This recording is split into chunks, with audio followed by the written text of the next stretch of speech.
Hello everybody and welcome back to Taste of Reality. My name is Queenie for those who don't know me, reviewing The Ultimatum Season 1, Episode 1. So this is going to be a tester video as I always do with most of the shows. If y'all like it, I will continue to do reviews. I've seen up to Episode 4. But if y'all don't like it, I'll just finish the season off without doing reviews, right? So y'all gotta let me know down in the comments below if y'all are feeling it. If you're not, that's cool too.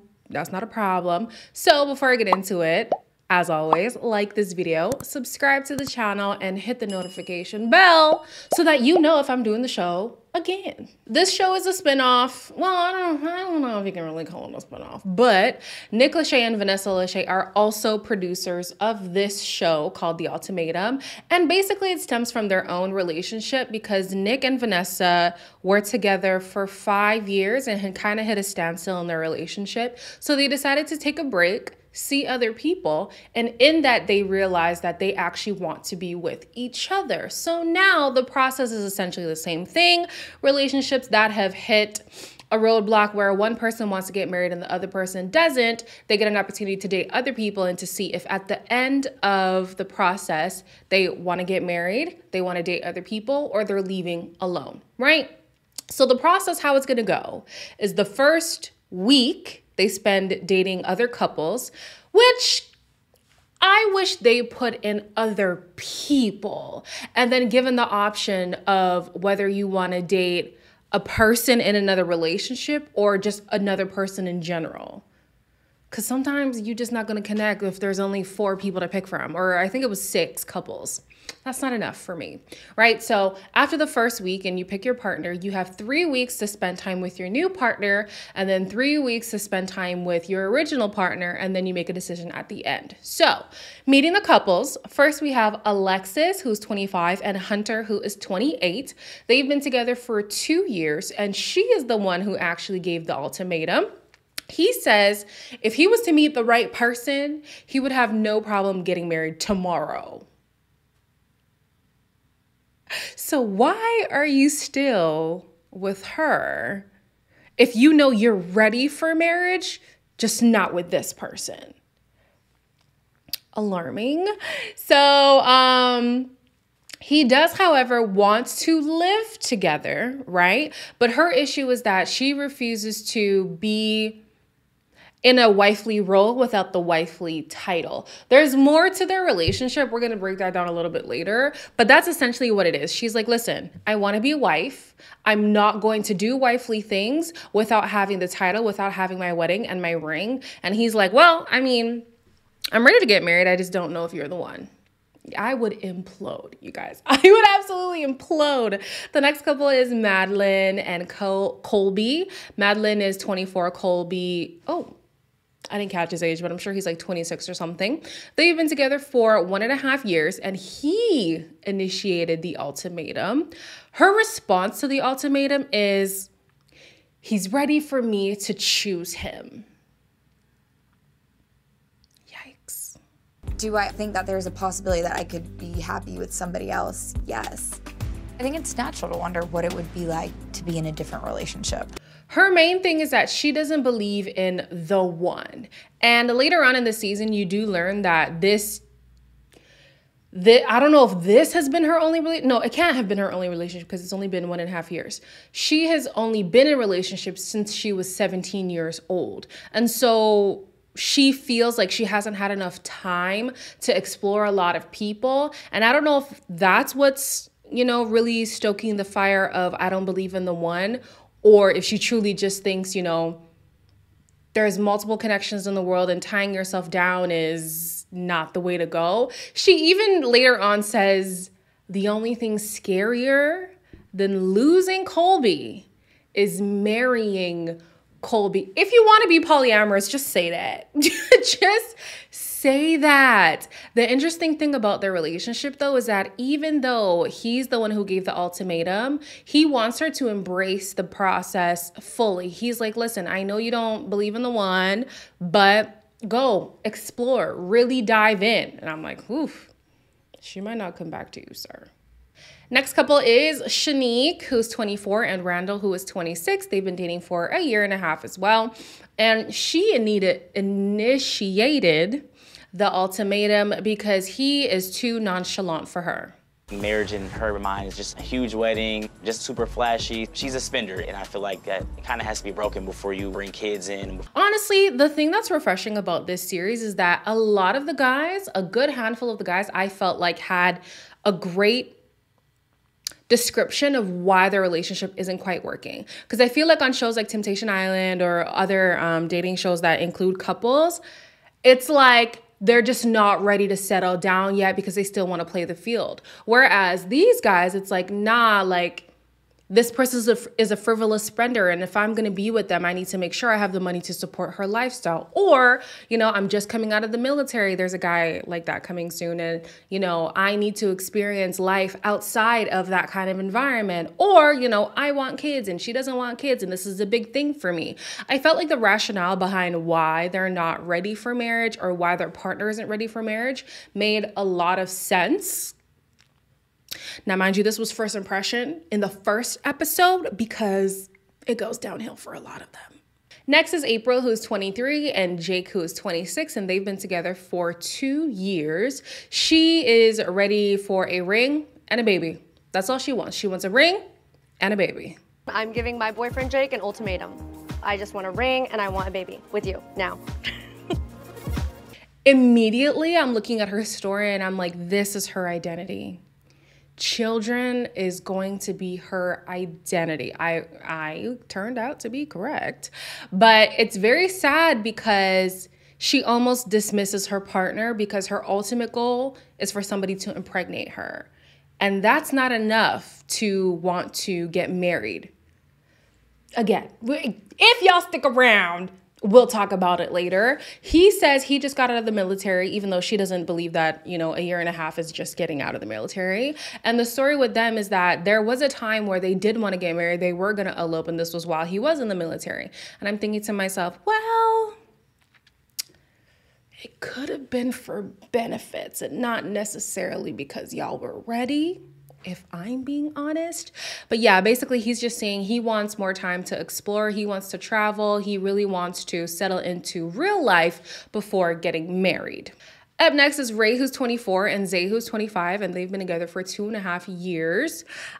She has her whole life planned out, right? And she feels like she's the whole package. I stay in the gym, I have a degree, I cook, I clean, and I know how to fuck. I don't think he's gonna find that with these other girls. Now listen, okay? If Beyonce can get cheated on, you can get cheated on. Like, gone are the days where we think, oh, you know, I have a great physique, I have a great job, I want kids, I cook and I clean. That should be enough to keep a man. It's not.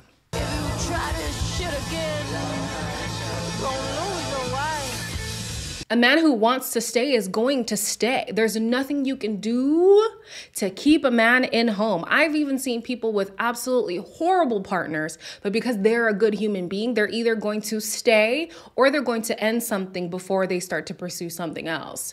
Don't think just because your resume looks good, you're gonna stay in that position. Just saying. So for him, he is still in school, and this is his first real relationship. And also, he's 25. He is 25. Oh my gosh, he's such a baby. He just feels like he's just not ready. He wants to get married down the line, but feels like she's not emotionally expressive enough, which is 100% true, because when the interviewer asked her, what is it about him that makes you want to marry him? She could not answer. I don't know, can we skip that question and come back to it, or is that the last one? I can talk about you forever and tell you exactly how I feel, and when it's with you, it's just like super closed off. I feel like I gave you the ultimatum. Like, no, like, for real, I'm serious. And so Zay is now having this conversation with Ray, just basically saying, you're the one who gave me the ultimatum, yet when I ask you, what is it about me that makes you want to settle down with me, you cannot give me an answer. Whereas I can give you answers, and I do want to marry you, just not right now. He just feels like they need a little bit more time, and I would agree. And it's so interesting how she's so fixated on the title, but then now when she's asked to describe what is marriage to Zay, she's struggling. Yeah, your priorities are your priorities are not straight. They're just not. These are some long introductions, y'all. The last couple is Lauren, who is 26, and Nate, who is 30, and they've also been together for 2.5 years. He wants a wife and kids, but she believes that compromise is good in relationships, but definitely not sacrifice. Okay, we're compromising and we're gonna have a half kid? No, like, you know what I mean? Like, you're saying that we shouldn't have sacrifices, though. No, I'm saying what I'm trying relationships to say, should. You don't let me freaking talk. There's more to the story when it comes to these two. I feel like they're probably the most dysfunctional, but they're like functioning dysfunctional. It's weird. It's a very weird dynamic between them two. And also Nate was a dark horse. I was rooting for Nate and he went and disappointed me, but ooh, we're gonna wait to get into that. So when it comes to the couples mixing and mingling, April is the first to really step out. And unfortunately for her, a lot of the guys don't have the mentality that she wants, because some of the guys here are looking for financial stability. They're not looking to have kids or want to have kids later down the line. And she's just really eager. She's not gonna find that with these group of guys. I want to continue my career and get a little bit more established. I need to focus on myself as far as like financially. That's why financial stability is. Oh God, here we You know go what I'm saying? She claims that she's financially stable and doesn't need a partner to take care of her. And my thought process was like, if you feel like financially you are good and you don't need a man to help you in finances, if you only really just want to be a mom, you could do it on your own. This bitch is financially stable, okay? I paid for these on my own. I don't need your wallet. And I don't want to say, you know, just go and be a single mom or whatever, because it is hard. Parenting is hard, but there are many single parents who are successfully parenting, right? And if your only goal is to be a mom in life, go be a mom. I feel like you could do that. The other person who's keen on exploring is Madeline, who is initially attracted to Randall, and I can't blame her because the rest of the guys that she's talking to are, they're just not it. What is a good sex drive to you? Fucking like, what, 2 or 3 times a day? Do you have a wild side? Of course I have a wild Yeah. side. I like sci-fi books. Yeah.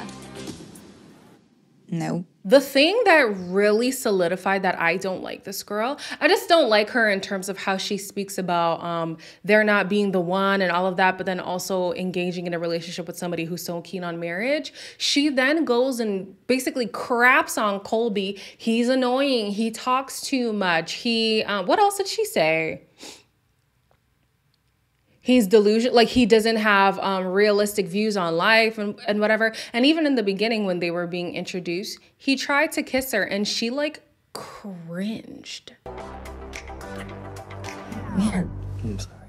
My thing is like, why would you start a new connection by crapping on a connection that you've been with for a long time? I would be thinking, okay, you've only known me for a few days. What's to keep you from talking this way about me when this person that you claim to love and you have no problem throwing them under the bus?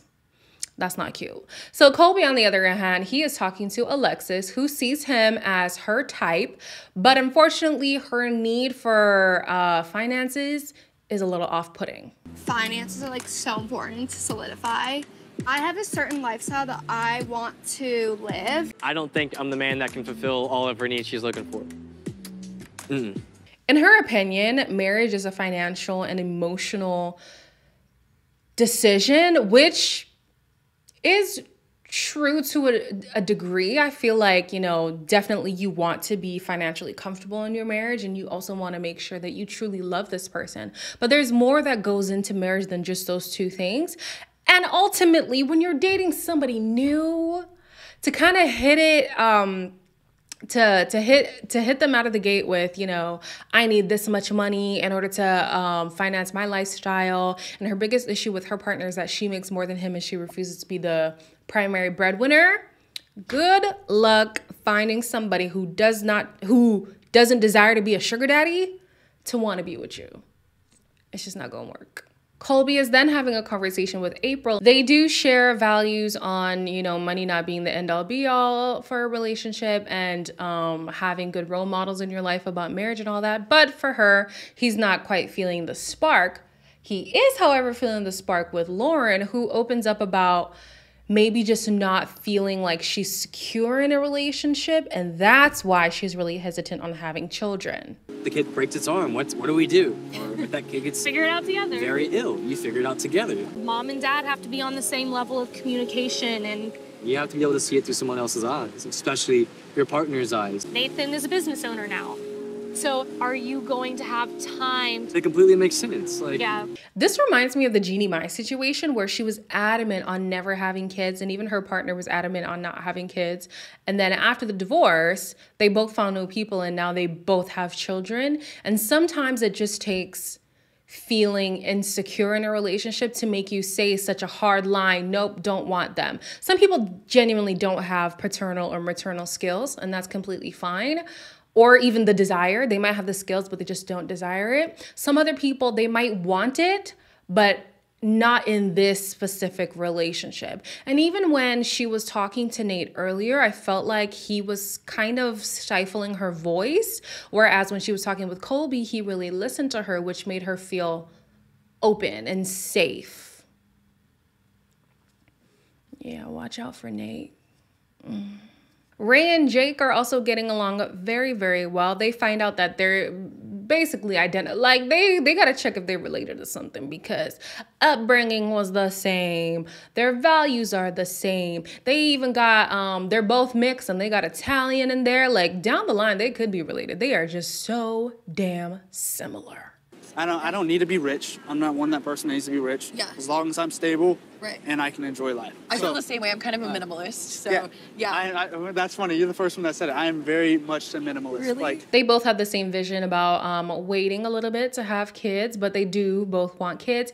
And ultimately, their biggest fear in life is reaching the end of life and regretting the partner that you picked, or maybe having wasted too much time with the wrong people. I can understand that, child. That's my fear too.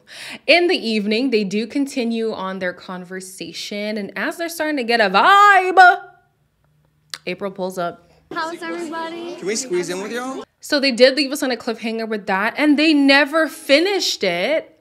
That really pissed me off. I wanted to see how that conversation went. But these two are really, really, really vibing with each other. And April is going to turn out to actually be my favorite person on the show. I thought she was going to be insecure. Y'all